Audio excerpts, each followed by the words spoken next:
Lectura de la profecía de Jonás. Jonás sintió un disgusto enorme y estaba irritado. Oró al Señor en estos términos: Señor, ¿no es esto lo que me temía yo en mi tierra?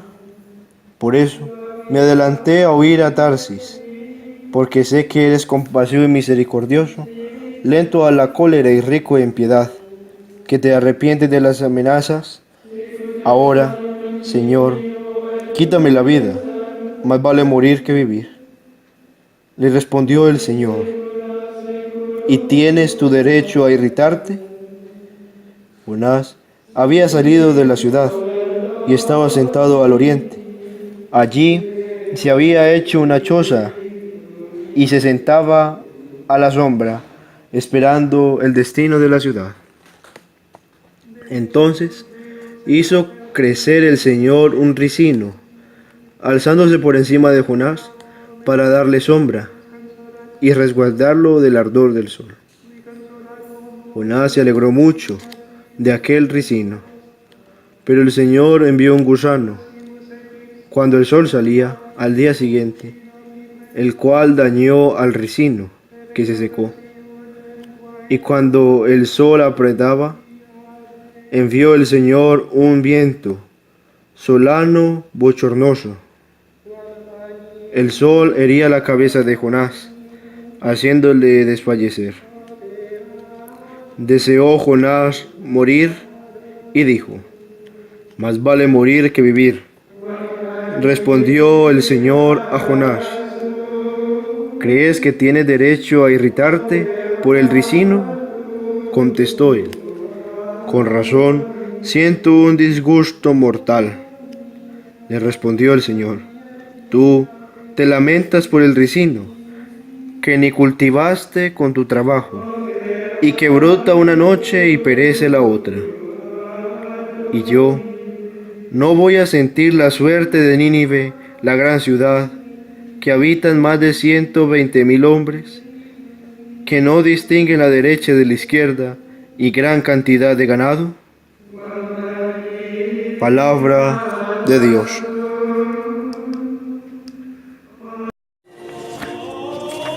Tú, Señor, eres lento a la cólera, rico en piedad. Tú eres mi Dios, piedad de mí, Señor, que a ti estoy llamando todo el día. Alegra el alma de tu siervo, pues levanto mi alma hacia ti. Porque tú, Señor, eres bueno y clemente, rico en misericordia con los que te invocan. Señor, escucha mi oración, atiende a la voz de mi súplica.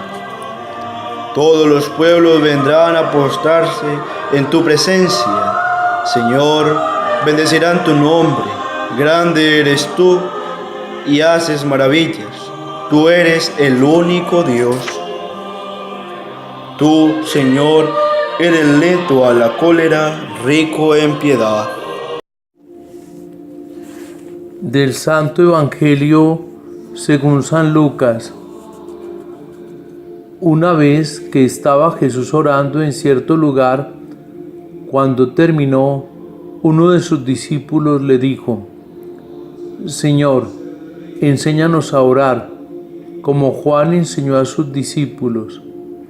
Él les dijo: cuando oren digan: Padre, santificado sea tu nombre. Venga tu reino, danos cada día nuestro pan del mañana. Perdónanos nuestros pecados, porque también nosotros perdonamos a todo el que nos debe algo, y no nos dejes caer en la tentación. Palabra del Señor.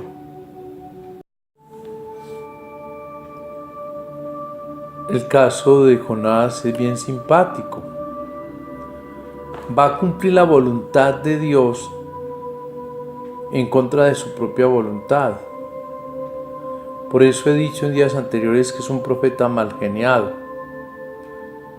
Y cuando predica a Nínive y Nínive se convierte, él se enoja porque en el fondo él quería más bien hacer llover fuego sobre aquella ciudad para castigarla. y lo que ha visto ante su anuncio es el arrepentimiento y la conversión. Y entonces desciende la bendición de Dios sobre aquella población. Esto trae la decepción de Jonás. Y va a entender él toda esta situación en el corazón de Dios con una planta que crece, como nos lo ha dicho la lectura. Esa planta de resino que crece para darle a él la sombra, pero que luego es el Señor mismo que permite que un gusano al día siguiente se la haga perder. Y esto lo ofusca mucho más. Y Dios le hace entender que para él es más importante las personas que las plantas que le dan comodidad a él para la sombra. Y si él se preocupa por una planta que perdió, ¿cómo él no se va a preocupar por los seres humanos a los que él ama? Allí entonces se demuestra el amor de Dios misericordioso. Y quizás muchas veces podemos abusar de la fe, y eso lo estamos viendo con mucha frecuencia hoy, y se hacen actos irresponsables de fe, anunciando en nombre de Dios muchas cosas acomodadas a gusto del predicador. Y también se presenta un Dios extremadamente permisivo y tolerante, que todo lo disimula. Eso se llama abusar de la fe irresponsablemente. Lo importante es presentar ese Dios de amor que espera la respuesta positiva del hombre para el cambio. Y entonces allí se va a crecer en el verdadero amor y se va a entender por qué los actos extremos de la sinrazón de Dios. Porque hay cosas que parecen sin razón en Dios desde el punto de vista nuestro. Quizás muchos tenemos el espíritu de Jonás. Nos gusta más hablar de castigo y esperamos más que la gente sea castigada que llamada a conversión. ¿Ello por qué? Porque necesitamos tener una oración profunda, y en la oración se descubre el corazón de Dios. Los discípulos, nos dice San Lucas, ven orando a Jesús. Ahora cabe notar aquí que el Evangelio de Lucas está atravesado por oración de Jesús todo el tiempo, en toda circunstancia. Aún muere orando. De niño va al templo a orar. De adulto está en la sinagoga orando. Y se toma las oraciones para los momentos más importantes de su fe. Sería largo y extenso de citar aquí todos los pasajes que en Lucas vemos a Jesús orando. Eso llevó a que los discípulos, viendo esa actitud en él, le pidieran, recordando que Juan le había enseñado a orar a los de él. Recordemos que un buen judío ora 3 veces al día, mañana, mediodía y noche, o tarde. Y los discípulos de Jesús también deberían aprender a orar, pero con el sabor de Jesús, con el sentido de Jesús. Y ahí viene la novedad de esa oración. A Dios no lo presenta como el Todopoderoso, sino como el papá cercano. Ese papá ante el cual también los hijos quieren que su nombre sea especial, pero que también ellos saben alabar, bendecir y esperar de Dios. Jesús da pues un modelo único de oración, una oración universal, que todo hombre, sin distinción de raza, hoy pudiera pronunciar. Es una oración de amor, donde el amor se expresa en la santificación del Padre, en el acatamiento a su voluntad, en la confianza en sus manos para recibir lo necesario de cada día. Sabemos que en las traducciones se ha dicho, perdona nuestras ofensas. Lucas nos habla de deudas. Sí. Ofensas o deudas o ofensas, el hombre tiene que ponerse en paz con todos, con los que le deben y a los que él le debe, y saber perdonar como en el gran jubileo de los 50 años en el pueblo de Israel. Esta es una oración que también nos invita a hacer un éxodo. porque deseamos ir al reino, que el cielo venga. Y esta es una oración que también contiene exorcismo, nos libra del maligno. Alguna vez alguien me preguntó por una oración poderosa. Enséñeme una oración bien poderosa para resolver un problema grave que tengo. Y le dije, usted no se la sabe. Yo se la voy a decir. Padre nuestro que estás en el cielo.